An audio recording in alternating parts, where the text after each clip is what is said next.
Ayan guys, another day, another vlog. Good morning. At ito yung ating leftover dun sa ginawa natin sopas. Gagawin natin na Chowking fried rice. Ayan, ito yung manok, giniling, carrots. Ayan, nirap natin. Sobra natin sa sopas. Ayan, gagawin natin fried rice para meron tayong almusal. Nalagyan natin ng oyster sauce.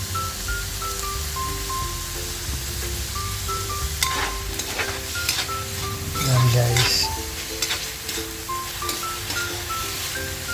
sama-sama na dyan yung bawang, sibuyas kasi leftover natin yan. Nalagyan lang natin ng itlog, kanina oyster sauce para magkalasa.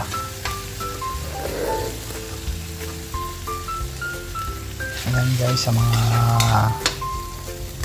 tumatangkilik sa ating mga videos, maraming salamat. Yan, mamaya almusal na tayo.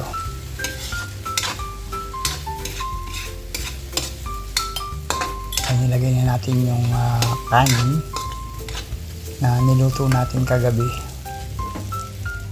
Maganda to para sa sinangag yung kanin na to, buwag hard. Ito yung bigas na nakuha namin o binigay ni nanay. Ito yung ayuda. Maliliit yung butil. Pag kanin siya, hindi mo siya parang hindi mo siya makain ng konti. Pero pag sinangag mo siya, masarap. Kasi buwagag siya. Kaya ang ginagawa namin, niluluto namin paggabi, sa umaga sinasangag namin. Katulad nito yung leftover namin na pansawag sa sopas, siya yung ginamit ko. Nilagyan ko lang siya ng itlog at saka oyster sauce para pampalasa. Tapos magpa-fried egg tayo para sa toppings. Nilalagyan natin ng toyo. Pakonti-konti lang guys, pag nabiglayin. Kasi pag nabiglayin sa dami, baka aalat. Mahirap ng habulin. Nagdag ka lang ng konti-konti hanggang makuha mo yung hindi maalat, hindi matabang.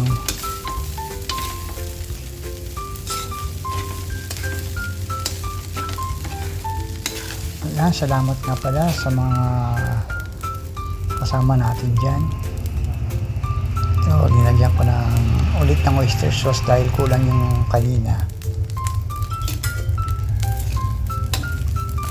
Para yung texture, yung kulay ng sinangag natin medyo maganda. Magda-dark siya ng konti at magkakalasa. Yan, meron na tayong pang-almusal. Nakatipid na tayo. Tapos pipilito lang tayo ng itlog para sa toppings naman. At least meron tayong ulam, di ba guys? Sa panahon ngayon kailangan magtipid.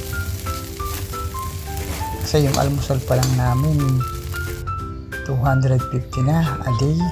Almusal pa lang yan. At ito na yung output niya guys. Nakapagpilito na tayo ng itlog.